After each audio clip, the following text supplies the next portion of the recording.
Thank you very much. Good morning, everybody. My wife just texted me, can we chat for a moment? I don't even have time to tell her no. How many of you, by show of hands, since you arrived here this morning, have texted your spouse, put money in your kid's lunch account, checked your email, handled something from work? Just put your hand up that you've done something with your technology. Or maybe I should do it the other way. How many of you have not been on your phones at all since you've been here? The chosen few. That goes to show the importance of our connectivity in our world these days. So I'm a couple housekeeping notes. Again, the cards that are on the table, if you haven't filled one out, I encourage you to do so. I also encourage you to print large and legibly, because these glasses aren't what they used to be, and if I have to read them, we got to make sure we do it correctly. We have a panel here for you. I'm going to begin with a comment that I offer up oftentimes when I'm in front of a group of people for the first time, that really has more to do with the responsible use of the technology, and that you all have one of these, and like you, it has a face, it has friends just like you, it has memory just like you. What it does not have is a conscience or a sense of decency. So it is up to you, whenever you're using this, to apply a conscience and decency in communicating to one another, expressing your opinion on any subject matter. And so I encourage the responsible use of ours and all of our technologies moving forward. So I just hope that if you are blessed, be connected, you do it in the same manner in which you would do, Mr. Commissioner, if we were talking to one another over a beer at the Jacktown Fair, right? All right.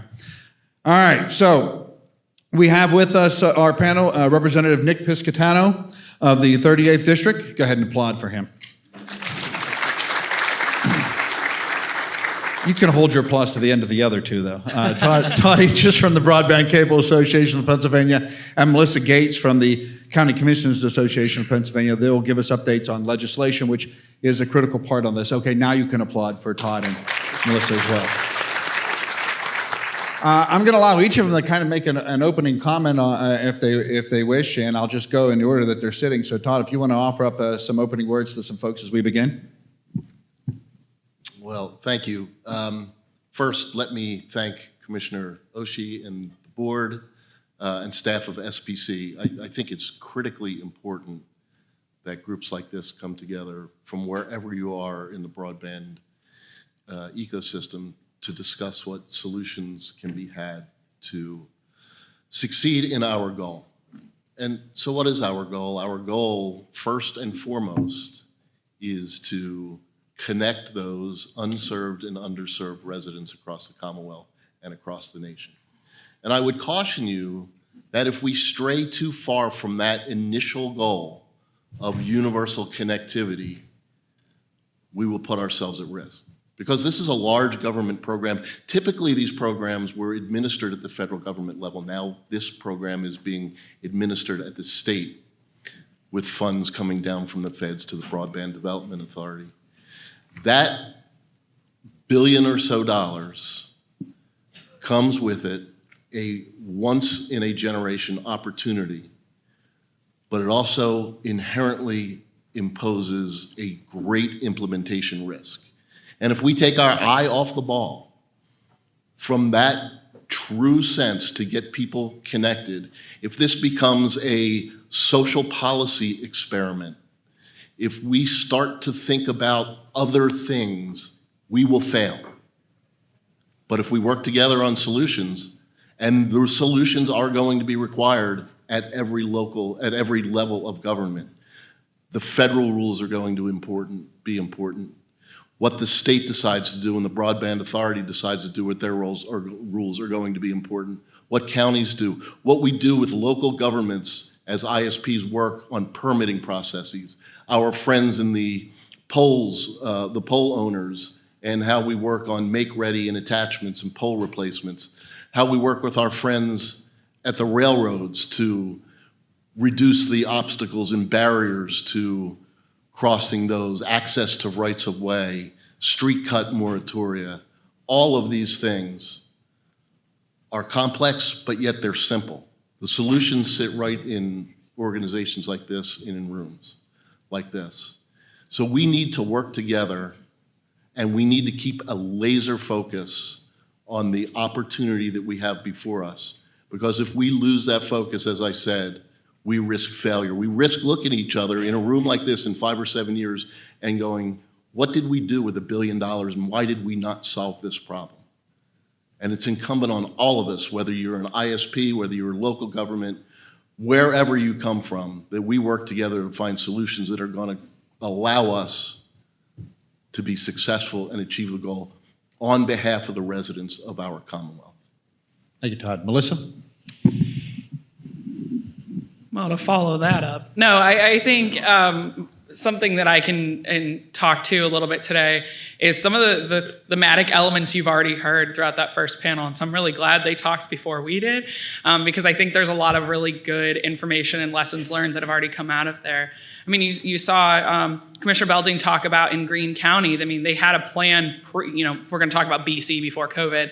They had a plan pre-COVID.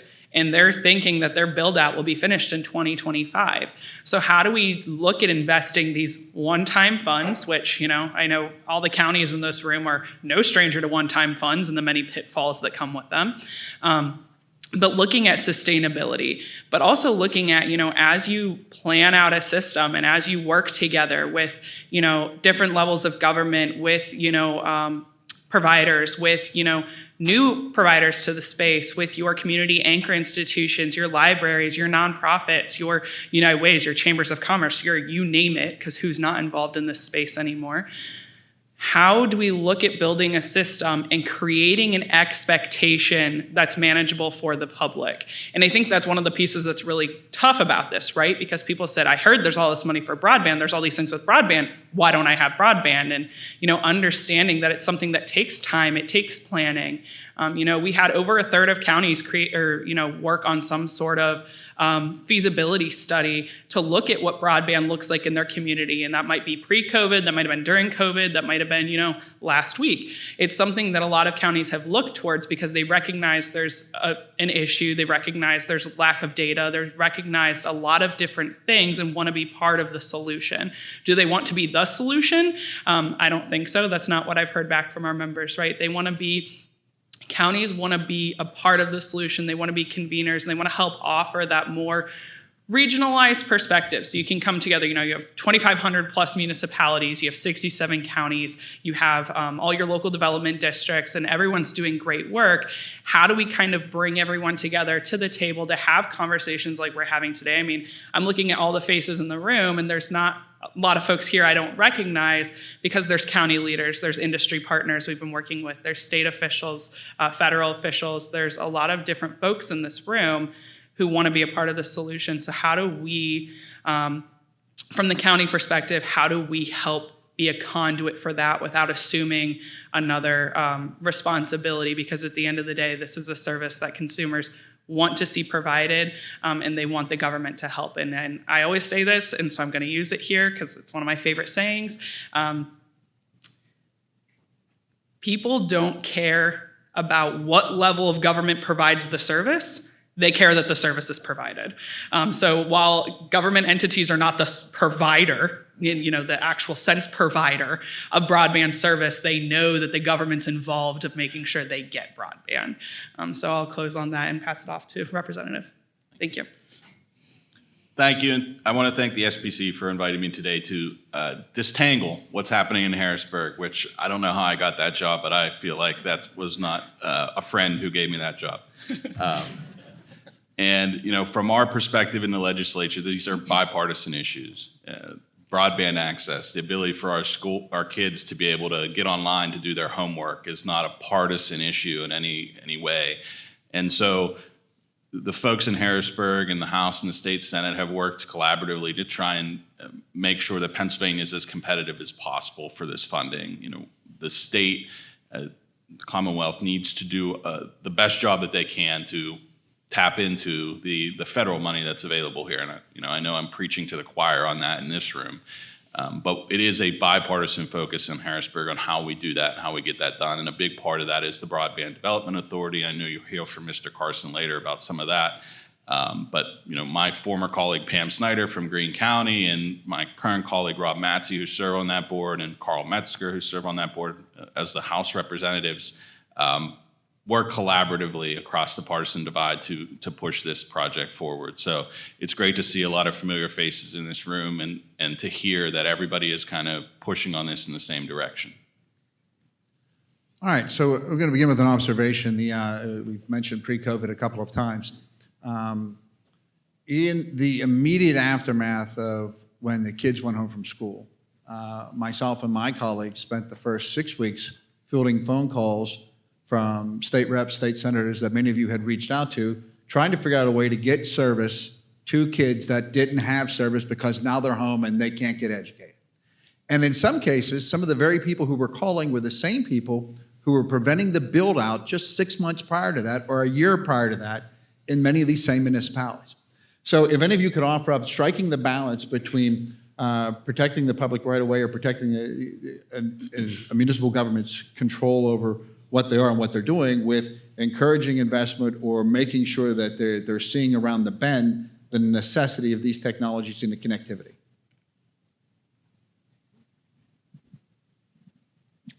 I will take a stab at that. First, let me say, I think you're absolutely right. The pandemic placed a significant hot, white, bright light on connectivity as everybody went home to work and to school and to worship and just to stay connected to friends and family, right? I would tell you that if I were to design a stress test on the networks that are present, that would have been it. And I'm proud to say to you that those where we hear so much about, oh, everything needs to be fiber, everything needs to be synchronous, I would say leave that to the professionals. They know how to deliver networks. We were not Europe where they had to ask people to limit their video streaming in the evening because our networks, our providers are building networks and they're thinking about capacity 5 and 7 years down the road already. But the pandemic also put a very bright light on the fact there were those who did not have necessary connectivity, necessary access. And so as we think about expanding these, and I think very closely to the local government management of public rights of way, we need to partner. We need to come up with a way for providers and those building these networks to work closely on streamlining the permitting process, to have a reasonable understanding of what that turnaround can be. I've been part of an industry in building these networks. I've had 60 or 80 days, I'll give you a great example, for permits to be turned around. A lot of this is contract labor. We have to recognize that we are in a place right now where labor is short, supply chain is short. Even before the pandemic started, I was doing a build here in central Pennsylvania where permits were held up by a municipality for 2 cycles to get commissioners to meet 60 days. And once we got the approval, we turned around and the contractor said to us, sorry, we sent the crews to South Carolina. They won't be back for 6 more weeks. We need to work together to streamline these processes. State Representative, specifically for you, I'll speak for a lot of people in this room. I know I've heard the sentence from more than a few folks in this room, Pittsburgh and Philadelphia gets everything and the rest of us are forgotten. Our friends from Pittsburgh, I've heard them say, Philadelphia gets everything and Pittsburgh is forgotten. And on a certain level, it's all true. Is the tone and temperament, are we at a point in Harrisburg where we can, and I'll say it a bit more harshly than Heidi did, this whole idea of Pittsburgh and Philadelphia getting everything and the rurals don't, or the rurals get more money than what their people get. Can we get over ourselves and actually just solve the problem, or actually put some money into it and work together to solve the problem? Because we should have connectivity all the way around. I don't know, Jim, you're asking 253 elected officials in Harrisburg to get over themselves. That might be too tall of an order. I'm just one man here. But, I think there is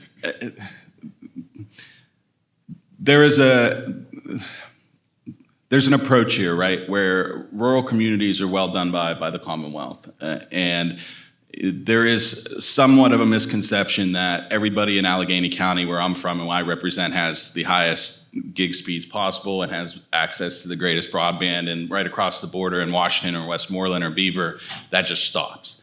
There are communities that I represent that have 100-year-old infrastructure, and I represent a piece of the city and have suburban communities that have issues with connectivity and affordability and things like that too. And so Philly and Pittsburgh City dominate kind of the discussion because those are the urban centers, but it's in Harrisburg, at least in my experience, it's a known problem that even within those urban regions, there is old infrastructure and there are still open needs, and that it's not just that there are haves and have-nots across the Commonwealth, there are pockets of haves and pockets of have-nots everywhere in all 67 counties. And so, quite honestly, that's what makes it a bipartisan approach, right? You can be a representative or a senator from Center City, Philadelphia, and still have constituents that have these problems, the same problems that somebody like Representative Metzger has in Somerset County. Those connectivity problems are not unique in certain regions. There are different challenges in different regions. There's different challenges in Somerset or Greene than there are in Allegheny or Philadelphia or Montgomery, but everybody kind of has the same overarching challenge of accessibility and affordability. All right. Again, if you have questions, if you've filled out a card, raise your hand. Somebody will come get it. One's been put in front of me here that I'll read over for a second, then get to, but quickly to the county first. County commissioners in the room, or folks representing counties, raise your hand.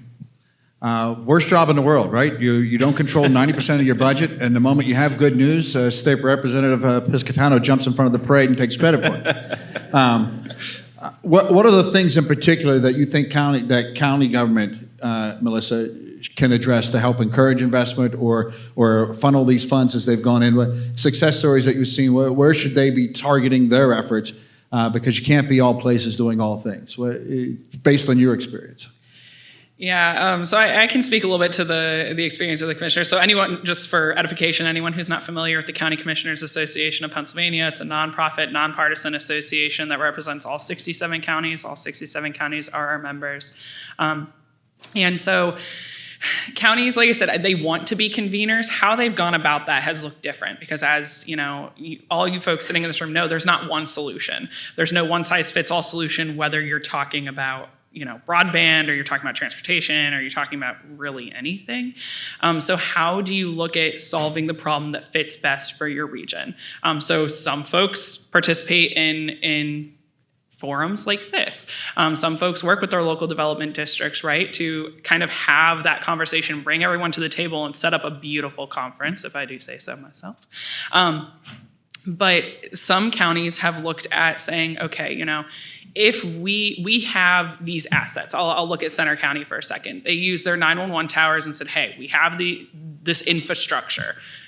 How can we bring someone in to attach their product to our infrastructure? The county gets some revenue, of course, from leasing the space, but services then provided. You have some counties like York County who happen to be, working on their one of their trails, and they said, what if we just built fiber down this trail while we already have everything dug up? We'll just throw it in as part of our planning process, and they worked through their economic alliance to do that. So you have counties everywhere looking at that, and that's just the development side of things, right? Because we're talking a lot about access and affordability. Access is not just access to the infrastructure. Access is also access to a device, and then the ability to do so in a responsible and safe manner.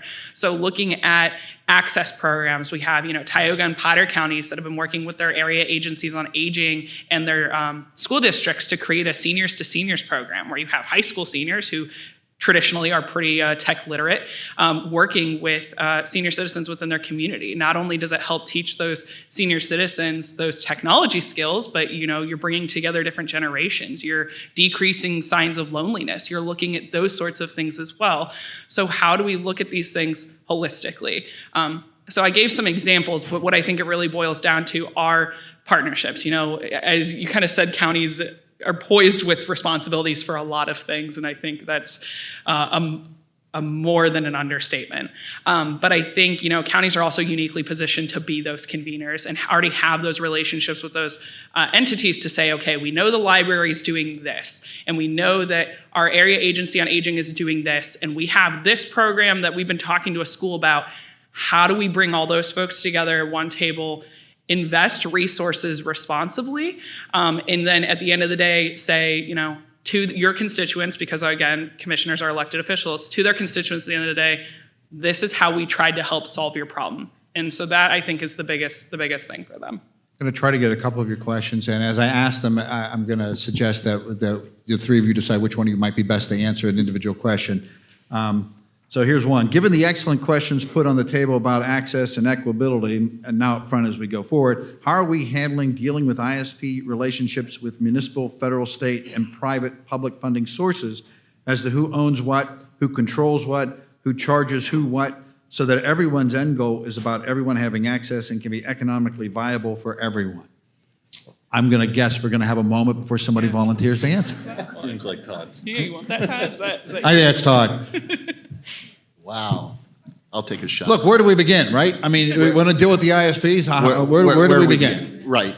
Look, so much of there are three ways to think about this, and in my mind, three distinct buckets. You have the two large buckets, which are access, providing physical connections to homes. And then there is the adoption, which includes the equity element of that. All of those are important. And by the way, equity is not just affordability. We need to dig down deeper and understand reticence to connectivity, because it is not just affordability. Even in places where ACP is known, there is still a 15 to 20% non-connectivity rate because people don't want to either, it's too hard to sign up. There's security concerns, there's reticence, there's skills, there's device issues, as Heidi said. And by the way, the other part of this, relative to ISPs who have built these networks from the ground up with private risk capital, almost $100 billion in Pennsylvania since 1995. I think Heidi said earlier that this was, the first dollar is the easy dollar here. You can take some government money and build a network. Probably anybody could do that. But these networks are going to have to be sustained, maintained, and served. And by the way, let's not just say because a wire or some technology passes your mailbox that you have access, particularly in the rural areas where the farmhouse may be set back a quarter of a mile, or those long, deep drops, as we call them, those offsets from the road. We need to think about how to get to every single one of those people, and it's going to take, again, that coordination. So it's going to take a lot of coordination with the incumbent providers. And by the way, inside that access, we often think of large rural areas. So much of this is those 2, 3, 5, 10 homes at the end of the line where you could never make the economics work.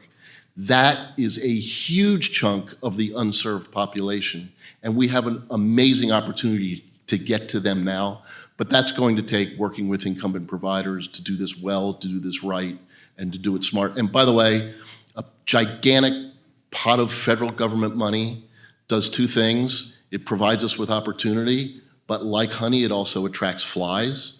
And I would caution people who do not do this every day for a living to not be seduced by the guy who's hung up a shingle and wants to take $250,000 or $500,000 to do a nice feasibility study and make promises that will never come true. And they're not going to be here in 5 or 7 years when the private risk capital needs to maintain those networks and to upgrade those networks and make sure that we're in a multiple gig future, a 10G future in 15 or 20 years.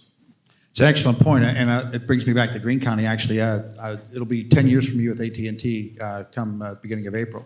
And early on, Friends from Morris Township had hired somebody to help them, and they came to, that person knew me and came to us asking about somebody who was trying to pitch something they're trying to do in Morris County, and the Morris Township folks weren't certain.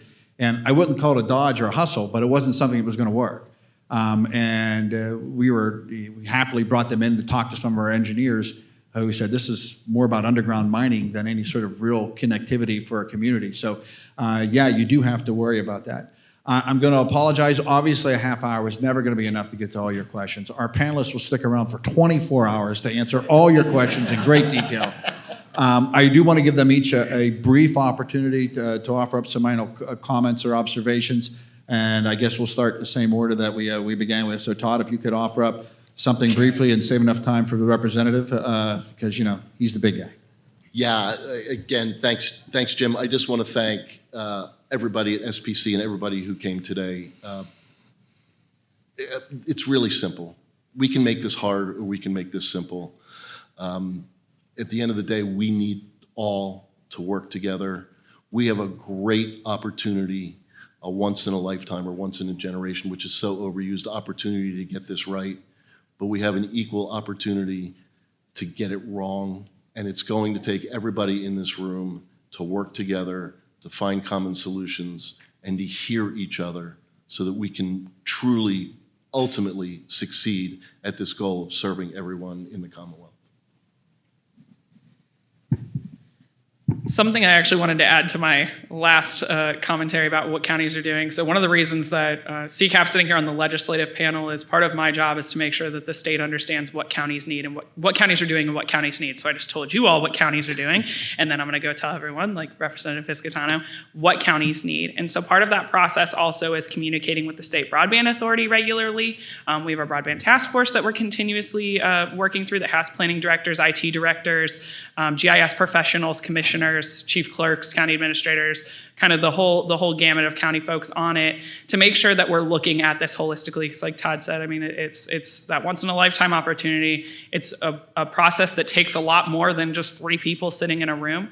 So how do we make sure that we're continuously being plugged into this process, understanding that a lot of these initiatives are happening on, borderline on the grassroots levels, right? So how do we take them all the way up, make sure that when the federal government is setting their regulations, that's going down to the state, that we're also funneling up our asks, requests, and needs from the local government perspective to ensure that those are included in the state process. And I also do want to say thank you for inviting me. It was a really great opportunity and appreciate everything you all are doing. Representative? Yeah, and thanks, Jim and the SBC again for hosting us today. From my perspective, I think it's important to remember that about 90 odd years ago, we did something similar in this country with electrification, especially in the rural South and in the West. And we are doing that now. It's the same process of providing that kind of key public service to the people of this Commonwealth. And, when you're looking for parallels on the challenges that we're having with this today, the same challenges happened 90 years ago in the depths of the Great Depression and FDR's investment in kind of public infrastructure. And so these are not new problems, and they've been solved before. So it's not easy, but it's definitely doable when we have groups like this that are focused on achieving the goals that we're all here to do. So take some heart when you're feeling despairing that, this has been done before and we can do it again. So thank you for having me. All right, thank you. And I will tell you that for many of your constituents, the priority probably will be streaming video. Probably will be, watching their favorite shows. And not that it's America, they're individual right. But the fact of the matter is emergency services and the education of our young people are the priority as to why this needs to be connected. And I would liken it that anybody who's in a car wreck should be able to call for help anywhere in the Commonwealth.